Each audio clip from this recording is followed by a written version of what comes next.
আসসালামু আলাইকুম সবাইকে। সবাই কেমন আছেন? এই তো আলহামদুলিল্লাহ আমরাও ভালো আছি আপনাদের দোয়ায়। তো নববর্ষ উপলক্ষে বিকালবেলা চলে গেলাম মেলাতে। রাজিয়ার আব্বু আমাদেরকে নিয়ে মেলায় চলে গেল। রাস্তায় যেতে যেতে মোটরসাইকেলে একটু সমস্যা হয়, তাই আমরা অপেক্ষা করতে থাকলাম। মোটরসাইকেলের মোবিল চেঞ্জ করলো, তারপর আমরা চলে গেলাম মেলার উদ্দেশ্যে। আমাদের বিমবাজার কোনো মেলা ছিল না, তাই চলে গেলাম মির্জাপুর ভাওয়াল কলেজের উদ্দেশ্যে। সেখানে গিয়ে দেখি বিরাট জমজমাট এক মেলার আয়োজন হয়েছে।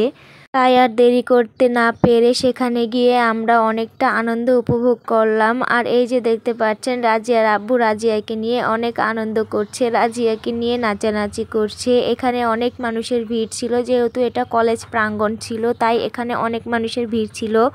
তারপর মেলায় গিয়েছি যেহেতু কিছু তো খেতেই হবে। তারপর রাজিয়ার আব্বু আমাদেরকে ঝালমুড়ি খাওয়ালো। তারপর এই যে দেখতে পাচ্ছ আমরা এক জায়গায় বসলাম, রাজিয়ার আব্বু আমাদের জন্য ঝালমুড়ি নিয়ে আসলো। তারপর রাজিয়ার আব্বুকে বললাম চলো আচার খাই, তারপর আমরা একটু আচারও খেলাম।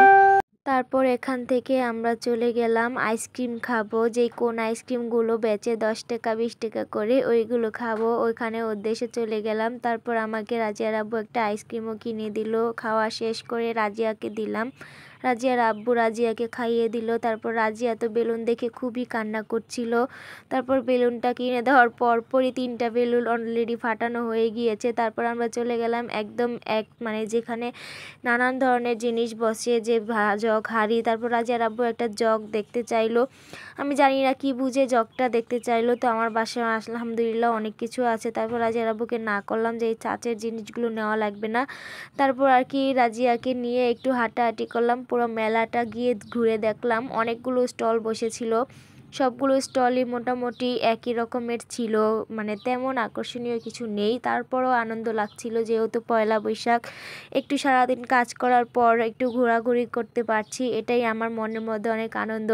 আর ওখানে অনেক কনসার্টও হচ্ছিল, অনেক মানুষের ভিড় ছিল। তারপর আমরা কনসার্টের গান শুনে আর নিজেকে ধরে রাখতে পারলাম না। তারপর আমরা চলে গেলাম একটু কনসার্টের কাছে। হাঁটতে হাঁটতে রাজিয়ার আব্বু বলল তুমি যাও আমি ভিডিও করি। তারপর রাজিয়াকে বলল নামিয়ে দিতে, তারপর রাজিয়াকে নামিয়ে দিলাম। আমার মেয়ে তো গান শুনলে তার কোনো হুঁশ থাকে না, তো সে গান শুনলে অনেকটা পাগল পাগল হয়ে যায়, নাচানাচি শুরু করে দেয়। তো যাই হোক, মেলায় গিয়ে কিন্তু অনেকটাই আনন্দ করলাম। হাঁটতে হাঁটতে গিয়ে চলে গেলাম কনসার্টের কাছে। দেখতেই পাচ্ছেন কত মানুষজনের ভিড় ছিল আর অন্ধকার ছিল, সে কারণে রাতের ভিডিও দিনে তেমন সময় পাইনি, তাই যাওয়া হয়নি। রাতের ভিডিও তো তাই একটু এরকম দেখাচ্ছে। তারপর রাজিয়া আব্বুকে বললাম যে চারদিকটা একটু ভিডিও করো, তারপর রাজিয়া আব্বু আমাকে চারদিকটা একটু ভিডিও করে দিল।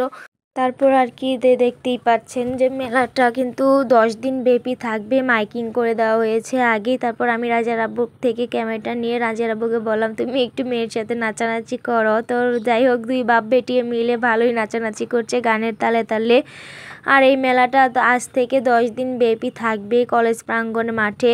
আর মাঠটা কিন্তু বিশাল বড় ছিল। এই মাঠে কিন্তু আমরা সবাই চিনি ভাওয়াল মির্জাপুর কলেজ, এক নামে কিন্তু অনেকটাই পরিচিত। তো যাই হোক, এখানে অনেক ভালো ভালো কনসার্ট হচ্ছিল।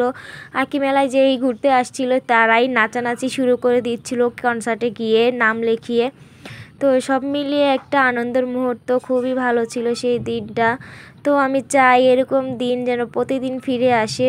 কাজের মাঝে সারাদিন তো কাজ করি, ক্লান্ত লাগে শরীর, যদি এরকম দিনটা প্রত্যেক দিন পাই তাহলে ভালোই লাগবে। তো যাই হোক, আমার ভিডিও যদি তোমাদের কাছে ভালো লেগে থাকে একটা কমেন্ট করে দিবে আর আমার পেজটা একটা ফলো করে দিবে। সবাই ভালো থাকবে, আল্লাহ হাফেজ, টাটা।